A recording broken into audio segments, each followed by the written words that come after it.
Hello everyone, this is Tarun Sharma. Welcome to Tarun's biology. दोस्तों, मैं आज आपके लिए लाया हूँ नया वीडियो जिसमें आप पढ़ेंगे जेनेटिक्स और हेरिडिटी।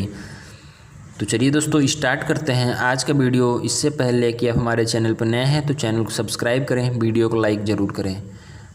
चलिए दोस्तों, देखते हैं जेनेटिक्स होता क्या है। दोस्तों, आप जानते होंगे कि प्रत्येक इंडिविजुअल किसी न किसी स्पीसीज़ का मेंबर होता है और वह मोर्टल भी होता है। मीन्स किसी निश्चित आयु तक ही वह जीवित रह पाता है। इससे पहले वह अपने ही जैसे संतान उत्पन्न करता है, लाइक बिगेट्स लाइक जिसे हम बोलते हैं।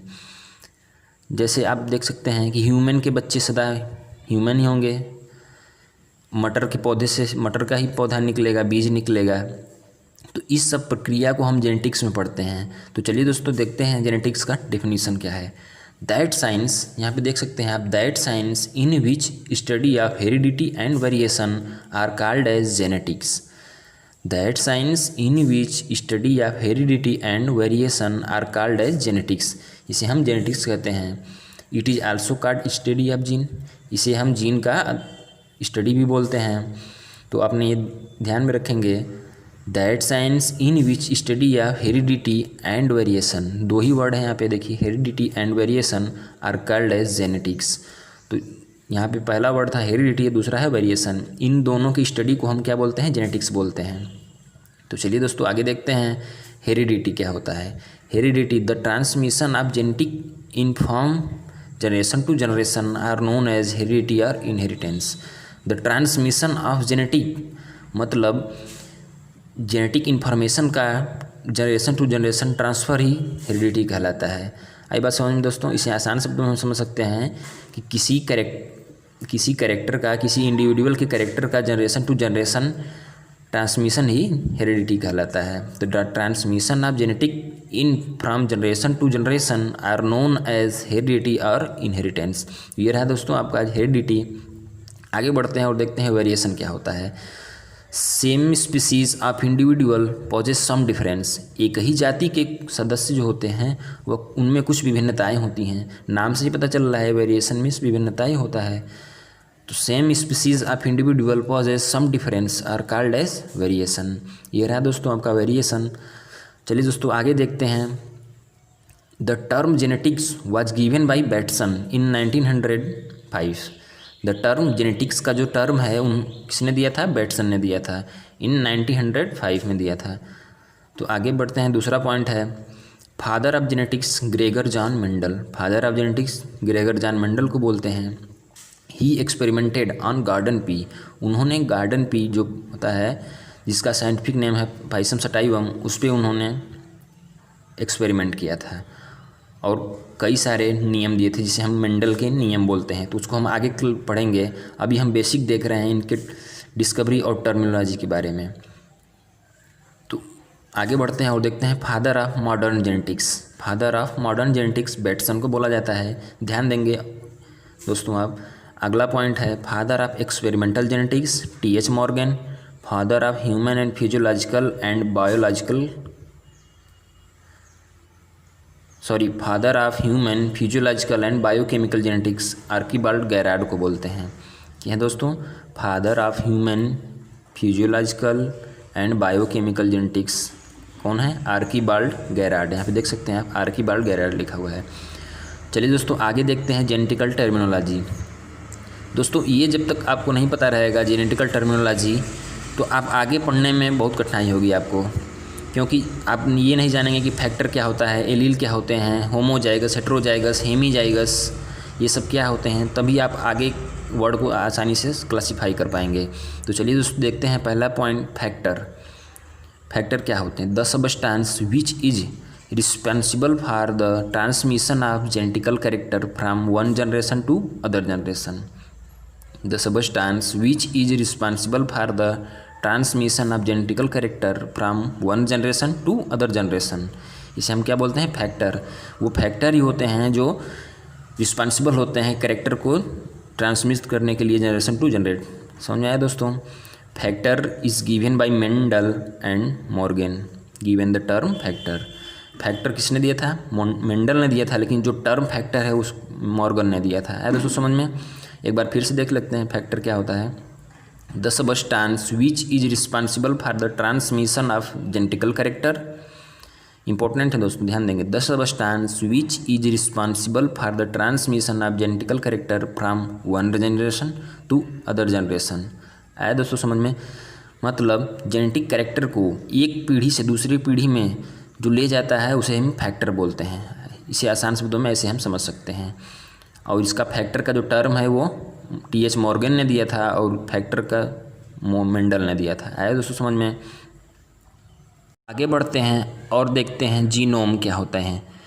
देखिए यहाँ पे लिखा हुआ है group of gene are called as genome. Group of gene, जैसे मान लीजिए किसी भी चीज़ का ग्रुप हो जिसे हम कॉलोनी बोलते हैं। मान लीजिए जिसमें हम ह्यूमन रहते हैं उसे हम कॉलोनी बोलते हैं, जिस ग्रुप में रहते हैं। तो ग्रुप ऑफ जीन, मान लीजिए कि जीन हैं, उनके ग्रुप को हम क्या बोलेंगे? जीनोम बोलते हैं। Group of gene are called as genome. These are haploid and human being contain 2 number of genome. ये तो बात आप जानते ही होंगे। Because they are diploid animal, क्योंकि वे डिप्लॉयड होते हैं। Group of gene are called as genome. These are haploid. वैसे तो जीनोम हैप्लॉइड होते हैं, लेकिन ह्यूमन बीइंग में क्या होते हैं? ये डिप्लॉयड होते हैं, क्योंकि इनके पास 2 नंबर ऑफ जीनोम होता है। ऐसा में the term genome was given by रिंकलर। इसका जो टर्म है जीनोम का, किसने दिया था? रिंकलर ने दिया था। ध्यान देंगे आप। ऐसा में दोस्तों, group of gene are called as genome. These are haploid and human being contain 2 number of genome because they are diploid animal. इसका एग्जाम्पल आप देख सकते हैं, स्पर्म है, ओवा है, ये सब क्या होते हैं? एक जीन का ग्रुप होते हैं जिसे हम जीनोम बोलते हैं। जिसके एग्जाम्पल में आप देखेंगे स्पर्म और ओवा। आगे बढ़ते हैं दोस्तों और देखते हैं दूसरा allele. The alternative variety of gene. Alternative variety of gene are called as allele. आया दोस्तों समझ में? The alternative variety of gene are called as allele. Gene के अल्टरनेटिव वेराइटी को एक के बाद अल्टरनेटिव वेराइटी को हम एलील बोलते हैं। The term allele was given by Bateson. The term allele was given by Bateson. दोस्तों हम ये बेसिक चीज़ देख रहे हैं, इसके बाद हम आगे और डिटेल में पढ़ेंगे जेनेटिक्स की, Mendel law, criss cross, back cross, ये सब देखेंगे। आगे बढ़ते हैं दोस्तों और देखते हैं phenotype. The external morphological character of animal are called phenotype. जो जैसे मान लीजिए कोई ऑब्जेक्ट है, उसके एक्सटर्नल को आप जो देख के बताएंगे उसका कैरेक्टर, उसे ही हम बोलेंगे, उसको बोलते हैं फिनोटाइप। जैसे यहाँ पे देखिए, the external and morphological character of animal are called as phenotype.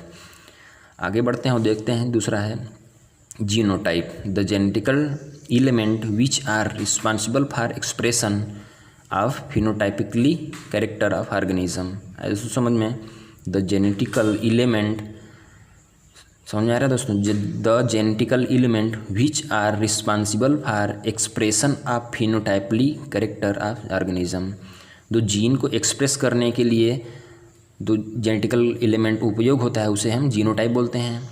और भी पीछे आपने पढ़ा फिनोटाइप, जो कि एक्सटर्नल होते हैं और इनके मॉर्फोलॉजिकल कैरेक्टर पे डिपेंड करता है।